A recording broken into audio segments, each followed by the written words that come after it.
The alien girl stole food from the same human every day. He knew it was for her mother. He saw the pattern before he saw her. A missing apple, a flatbread gone, a tin of broth light by one trembling ladle. Every day, always from his stall, always before noon. Before this story begins, tap to save, and when it ends, repost it. He rearranged the crates so the gaps wouldn't shout.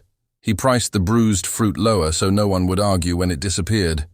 He told himself he was imagining the soft scuff of feet that learned to be clouds. On the 7th day, he turned at the rustle and decided not to be surprised. She was small, not a child, and not one. Blue-gray skin, cheek whorls that deepened when she watched exits, a scarf too thin for the wind, and eyes like glass pebbles tumbled smooth by a river that never warmed. She stood 3 steps from the edge of his stall and pretended to study the baskets while her hand, quick and practiced, tucked a packet of nutrient bread into the fold of her scarf. He could have cleared his throat. He could have shouted. He could have been like every other vendor on Steel Street and let anger be cheaper than mercy. "Hey," he said instead, steady and low. "Take 2. She froze. The scarf twitched. Her eyes didn't move. "For your mother," he added. "The broth helps." Her head snapped up. He expected a hiss, a sprint, a lie. What he got was the sort of honesty you only use when you're too tired to do anything else. "She can't swallow chunks," the girl said, "and she thinks she's not hungry until the smell makes her remember she is." He nodded. Once. Exact. "There's soup that thinks for you."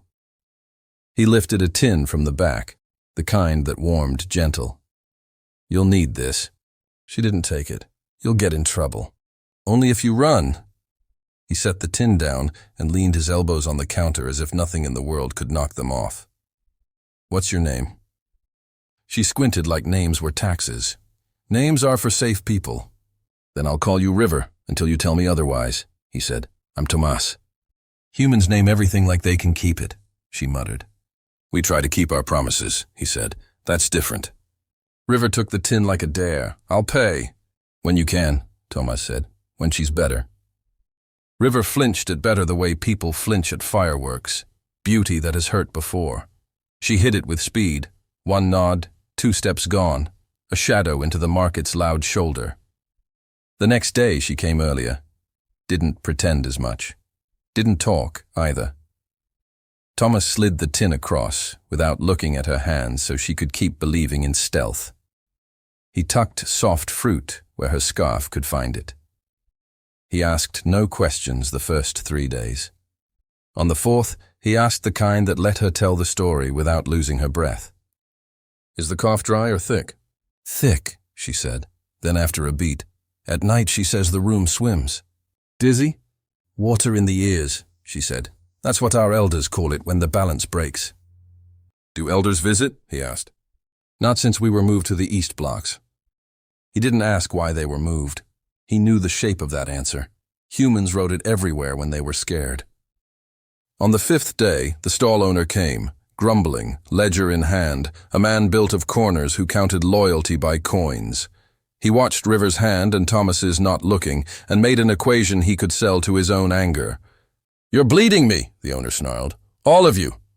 "Just soup," Thomas said. "Just bread." "It adds," the owner snapped. "And the city watches me, not you." "The city watches whoever points at the smallest throat," Tomas said, calm as a door that's learned how to open. "Don't point." The owner leaned in. "You want to make a charity, you do it on your own time." "This is my time," Thomas said, "and my stall." The owner stared. Did the arithmetic of firing. Did the arithmetic of finding anyone who would work this corner with a smile that sold to every species and a back that lifted without complaint. He spat a compromise on the ground. "Pay wholesale for what she takes," he said. "Out of your wages." Thomas didn't sigh until after the owner left. "Done," he said to the empty air. "I heard," River said from behind the basket of pears, voice small and sharp as a broken compass. "Don't." "It's a trade," he said. "I need to sleep. This way I can." She stared. Pride wanted to say. Hunger vetoed it. She took the soup. The week after, River arrived pale and shaking. "Worse," she said, and Tomas didn't waste the next breath. "Where?" he asked. She took him to the East Blocks. Corridors that smelled like mildew and almost heat. Doors that had learned to lock from the inside because the outside wasn't safe. Her mother lay swaddled in blankets that had learned despair. Her eyes fluttered like birds trapped in a net. "Permission," Tomas said, kneeling beside the pallet. He waited. The mother's hand twitched. He took it as yes. He lifted her, slow as prayer. He let gravity sit somewhere else for a minute. He fed her sips between sentences that told the body to live. Warm now. Easy now. Don't rush. He taught River how to lift without pulling, how to count breaths, how to listen for swallowing.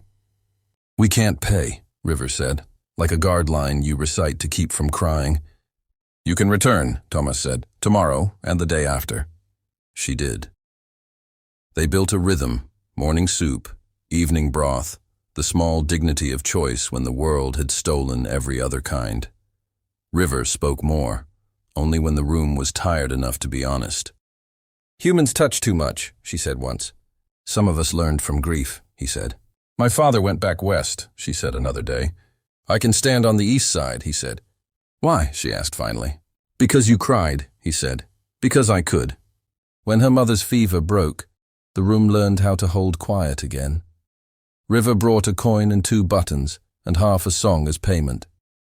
Tomas took the song and taught it back to her until it had a chorus. The stall owner counted the tins and scowled less. Customers noticed the soup pot and the way Thomas never ran out of patience even when he ran out of change. Some of them paid double for the cheap pears and told him not to wrap them. On the first warm day, River stopped pretending. "My name is Sarah," she said, standing with shoulders that had learned not to fold. "Tomas," he said, though she knew. He handed her a staff badge, the lowest rung, the clean kind of work, a start. "Jobs are traps," she said automatically. "Not the ones with keys you can keep," he said.